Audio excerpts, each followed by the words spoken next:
Hey guys, Houls here from Houls Fitness, back again for another episode of Q&A Mondays. As usual, we've got 5 questions, and we're going to start it off with question number 1.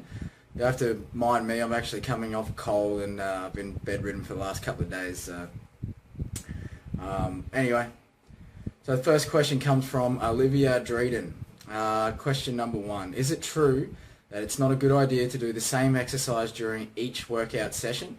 Why or why not? So is it true that it's not a good idea to do the same exercise during each workout session? Now, I've actually touched on this before, and it goes back to workout frequency and the fact that you don't want to overstress the same muscle continuously throughout the week, because essentially what you want to do is get the best results from your workout, and to do that you've got to have adequate rest.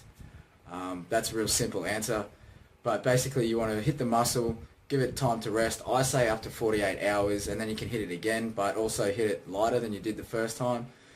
Because in a lot of exercises, for example, say chest, you're also recruiting a lot of muscles like your shoulder, your front delts, your triceps.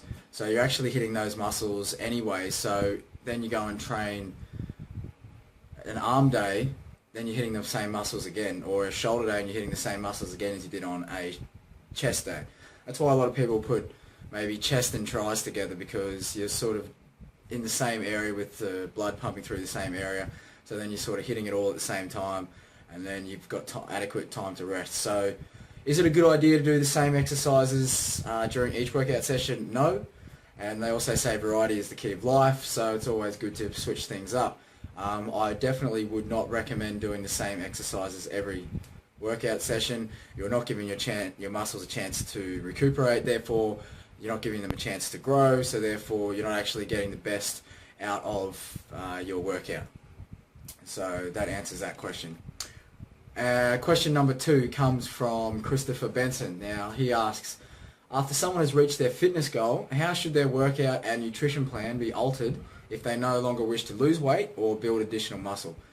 So I guess they're asking how to maintain their current goal without having to, well, I see it as having to put themselves through the same rigorous training that they've been doing to get to that goal. So if it's to build a certain amount of muscle, excuse me, or even to lose weight. So what I would suggest is everything comes down to a point where you've got to ease back into a certain lifestyle, because you don't have to do this for the rest of your life. You don't have to be calorie stricken for the rest of your life. You don't have to keep hitting the gym 5 days a week. But what you do have to do is find a good level of what your body's going to naturally succumb to, a homeostasis level. So when your body gets to that goal that you've reached, if you've been reducing calories and you've hit that plateau, you'd initially have to stay at that level. So you would have to do the same amount of calories burning in regards to cardio,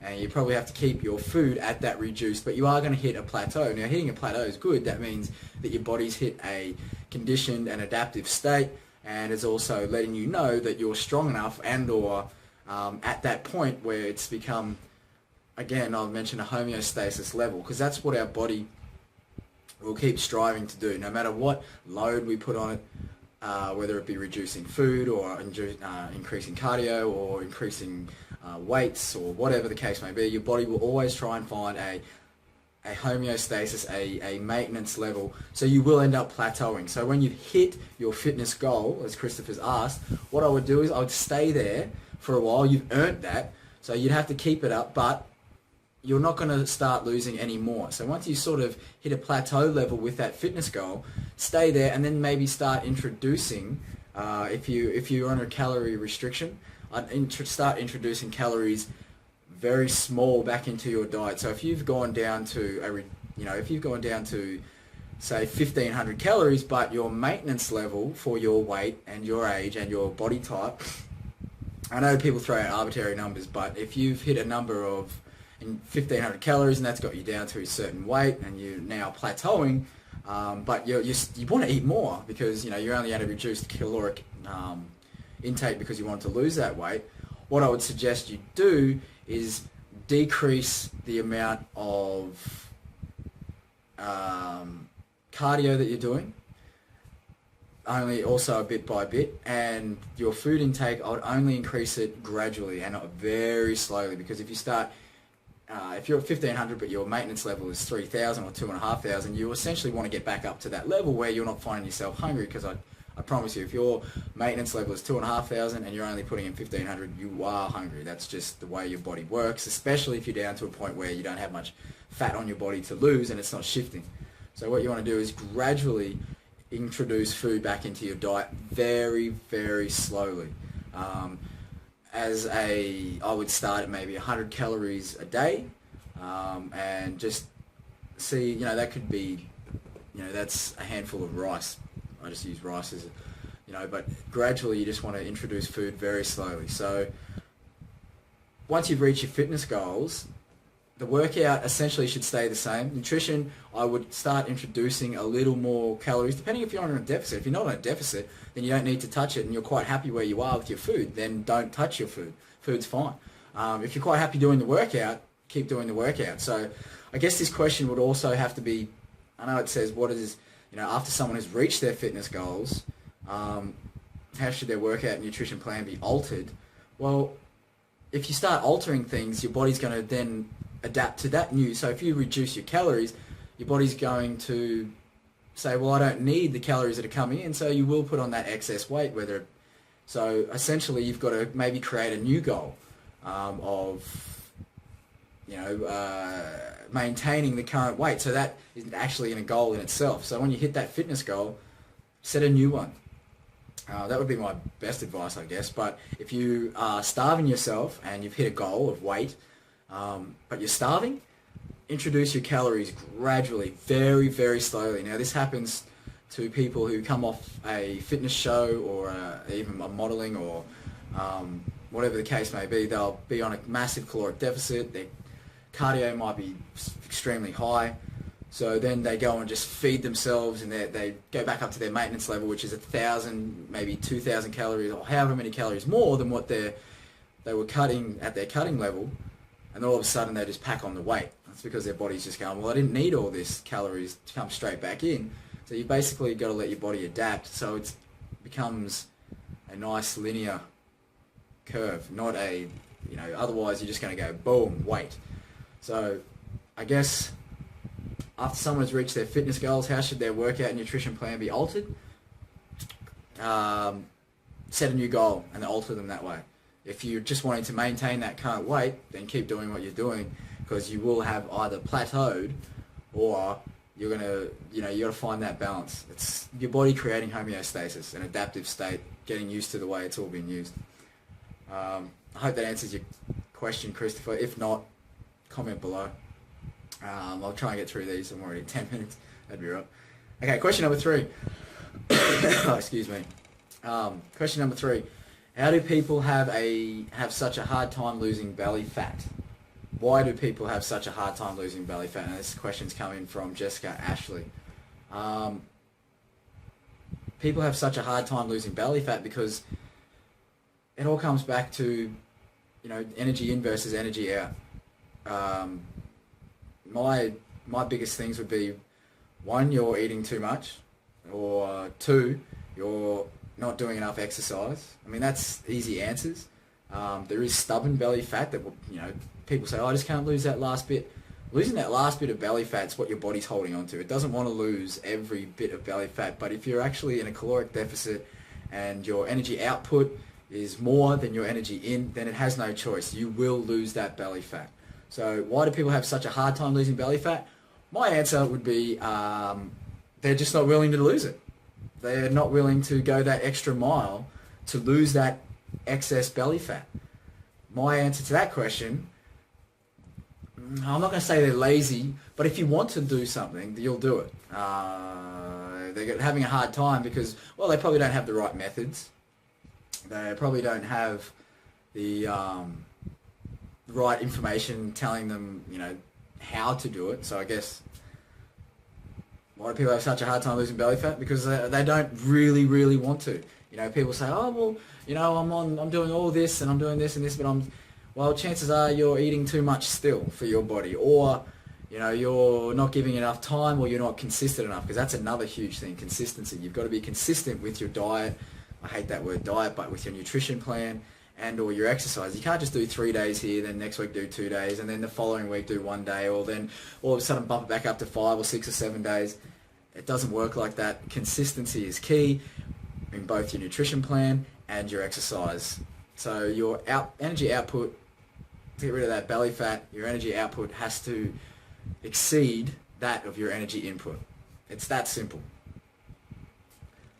Alright, so I hope that answers your question, Jessica. Okay, question number 4. How come it's possible to lose a quick 5 kilos and then nothing or very minimal amount of weight? So, okay, a lot of people go on, excuse me, a lot of people go on crash diets and or diet programs like Light and Easy or Jenny Craig or any of those sort of things, or body trim, or, you know, you might have heard of that, body trim, for those of you who aren't in Australia.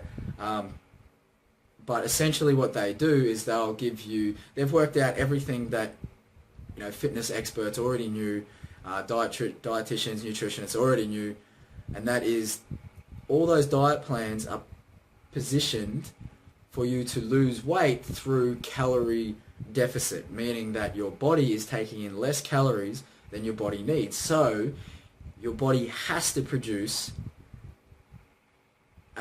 energy from somewhere, so it's going to use the already stored energy, which is fat. So essentially, when you go on a diet, you've come from eating, who knows, you know, a 80 kilo person would need a diet intake of about, say, 2,000 calories, but they've been eating 2,500, they've been eating 3,000, so they're obviously in a surplus, so they're over their caloric intake that their body needs.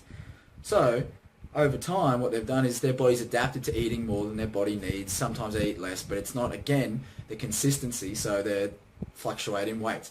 What they also fluctuate in is water weight. So for every gram of carbohydrates you take in, you hold 3 grams of water. So if one day you eat 100 grams of carbohydrates, the following day, or, you know, throughout the time after, you're going to hold on to, if you don't expend the water through exercise and or energy output, you're going to hold on to 300 grams. So, you know, if you do this over a week, you're going to hold on to, you know, in excess of X amount of water, making the scales, whoa, fluctuate. And then one day you might not eat as many carbohydrates, so you're going to not eat as much. So going back to the question, how come it's possible to lose that quick 5 kilos? Because in the first week, you're doing all this exercise. You're eating to a deficit of what your body needs. So essentially you're losing all this water. That's where the 5 kilos comes from. And that's how they can say, I guarantee you, on our diet or our meal plan or this, that or the other, you will lose weight. And you will. And it'll all be water. I can almost guarantee, depending on your energy output, excuse me, your energy output, it will only be water, not fat. Fat will come later when it's actually tapped into, after your stores of glycogen have been exceeded. That's a video for another day. But it will take time to burn through the fat, depending your energy out versus your energy in. So how come it's possible to lose a quick 5 kilos? It's because it's water, mate. Jacob, this question too was from Jacob Gladden. So yeah, and then everything after is minimal because your body's, again, adapted to water loss, and now it's trying to adapt to this state of a caloric deficit, and your energy in versus energy out type of new regime. So that's why the first week or 2, you'll spike and your weight loss will be exponential. But then it'll go like this, but then after a while it'll slowly go up in drips and drabs. And that's good because slow progress is better than no progress. However, a lot of misconceptions are, well, I lost 5 kilos in the first week. That's why. You've lost most of your water that you're holding on to, and chances are a lot of you will go on these crash diets that reduce carbs, so all the carbs are gone. So you won't be holding on to that 3 grams per 1 gram of carbohydrates like I mentioned before. So when you again introduce carbohydrates into your nutrition plan again after this crash diet, that's why you balloon up, because all the water retention, everything that comes in, chances are you've gone and eaten a big massive carb meal, whether it be refined sugars or complex carbohydrates or whatever the case may be, you're still going to hold on to the water. Does that make sense? So Jacob, to answer your question, how come it's so easy? It's because you've lost water. Okay, and question 5 from Brad Kuhn. What are the biggest mistakes people make at the gym? I wouldn't say mistakes per se, but a lot of the times people are just uninformed or uneducated as to, I would say the biggest mistakes that are made are the way that people actually perform the exercise. Whether it be technique or something along those lines. So that would be the biggest mistakes people make at the gym. To correct these, it's just about educating yourself. Don't go and just take one man's opinion, because it is one man's opinion. Go out and look at something and then try it for yourself. That's the only way you're going to learn. Everyone who's out there preaching, whatever, myself included, we can tell you a way of doing things. Does it work for you? Well, this is the way that, we've tried it. So go out, take someone's program, for example, go out and do it yourself, then judge. And then make the judgment on the person who gave you the information in the first place. Was it good enough? So I guess the biggest mistake people make at the gym would be performing the exercises that they're wanting to perform incorrectly. That would be the biggest mistake that I see at people at the gym. Oh, and not actually, when they're at the gym, they go and burn through all these calories by doing all these crazy, people who are uneducated in the way the body works. And there's nothing wrong with this. It's just usually beginners or new people to the gym. They'll just go and walk on the treadmill. And the biggest mistake, I guess I would say as well, is being afraid to get in there amongst all the other people that started just where you started, and they've made the mistakes already, but now they look like they're a professional, but they're not. All they've got is experience on you. So the biggest mistake is not going in there and mixing it up with them. Go in there and ask questions. Ask someone who's got a physique or something that looks like you want to attain to. Go and ask them advice, because trust me, if anyone is in the gym and they look a certain way, they will love giving their advice to you. And again, it goes back to take what they've given you, try it yourself. If it works, it does. If it doesn't, take it on board. And it's like the sifting method. Just sift through all the crap that some people give you and find what works for you. So the biggest mistakes people make at the gym, not getting in there and mixing it up and finding out for themselves, or critiquing, making the exercise that you're doing, the technique correctly. So if you get a program, go and research the exercise that you're doing. Alright guys, kept this under 20 minutes for once. I'm out of here. Hopefully I'll upload this video now. Go and have a tea because I'm croaky and I feel yucky. But anyway guys, that's another Q&A Monday, and as usual, comment and subscribe, and we'll see you next week. Bye. So